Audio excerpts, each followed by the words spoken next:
আসসালামু আলাইকুম ওরহমাতুল্লাহি ওয়াবারাকাতুহ। সম্মানিত ভাই ও বন্ধুরা, আজকের এই ভিডিওতে আমি আপনাদের সাথে আলোচনা করব স্বপ্নে দুধ দেখার তাবির কি। আলোচনা বুঝতে ধৈর্য ধরে সাথেই থাকবেন। আমাদের এই ছোট্ট ইউটিউব চ্যানেলটি যদি আপনি এখনো সাবস্ক্রাইব করে না থাকেন, অবশ্যই সাবস্ক্রাইব করতে ভুলবেন না। দুধ দেখার ব্যাখ্যা কি? দুধ এটা আল্লাহ তাআলার পক্ষ থেকে অশেষ এক ধরনের নিয়ামত। দুধ আল্লাহ তাআলা গায়বী ভাবে দান করেন একজন নারীর স্তনের মধ্যে। ঠিক তদ্রূপ গরু সবুজ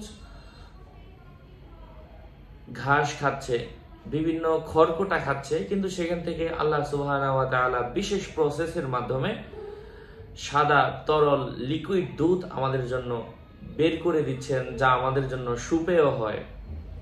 তো এই দুধ এর মধ্যে অনেক ভিটামিন এবং প্রোটিনও রয়েছে। যাই হোক, দুধের স্বপ্নের ব্যাখ্যাটা অনেক গুরুত্বপূর্ণ। হাদিসের মধ্যে এসেছে, দুধ যদি কেউ খেতে দেখে আল্লাহ সুবহানাহু ওয়া তাআলা তাকে এলেম দান করেন। পবিত্র অবস্থায় কেউ যদি স্বপ্নে দুধ পান করতে দেখে, এটা অবশ্য পবিত্রতা এবং তাকওয়া পরহেজগারির আলামত বোঝায়। ঠিক অনেকে নাপাক অবস্থায় দুধ পান করতে দেখে, এটা কখনো কখনো তার নিজের কাজকর্মের মধ্যে অবনতির আলামত বুঝতে হবে। এক ব্যক্তি ইমাম ইবনে সিরিন রাহমাতুল্লাহি আলাইহি এর কাছে এসে বলল, আমি স্বপ্নে দেখলাম আমার হাতে অনেক বড় একটা পেয়ালা রাখা হয়েছে এবং এই পেয়ালাটা আমার হাতে দেয়া হয়েছে, সেখান থেকে আমি আমার ইচ্ছা মতো দুধ পান করছি।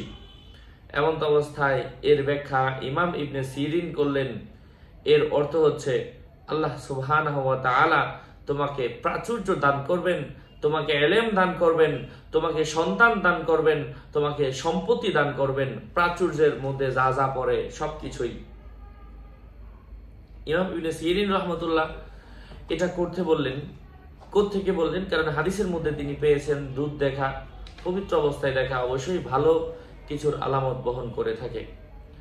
তো এই বিষয়ে আরো অনেকগুলো ব্যাখ্যা রয়েছে, আমি সংক্ষেপে বলছি। যদি সবগুলো ব্যাখ্যা বলতে চাই ঘন্টার পর ঘন্টা শেষ হয়ে যাবে সব, কারণ স্বপ্ন তো এক একজনেরটা এক এক ধরনের, সবগুলো একসাথে বলাও সম্ভব না। দুধের পনির দেখা শান্তির সাথে সে সম্পদ অর্জন করতে পারবে। কেউ বলেন খনিজ সম্পদ যেমন স্বর্ণ, রূপা ইত্যাদি, এগুলা প্রাচুর্য বুঝিয়ে থাকে। স্বপ্নে কেউ যদি দুধের মাধ্যমে কোনো কিছু, দুধ দিয়ে কোনো কিছু ভিজিয়ে খেতে দেখে, এটা কখনো কখনো তার উপর আকস্মিক রোগ ব্যাধি আসার সম্ভাবনা বুঝিয়ে থাকে। আশা করছি আপনারা বুঝতে পেরেছেন। আরো আপডেট পেতে আমাদের সাথেই থাকবেন। সুস্থ থাকবেন, ভালো থাকবেন। আমাদের চ্যানেলটি সাবস্ক্রাইব করতে ভুলবেন না। আসসালামু আলাইকুম ওয়া রাহমাতুল্লাহি ওয়া বারাকাতুহু।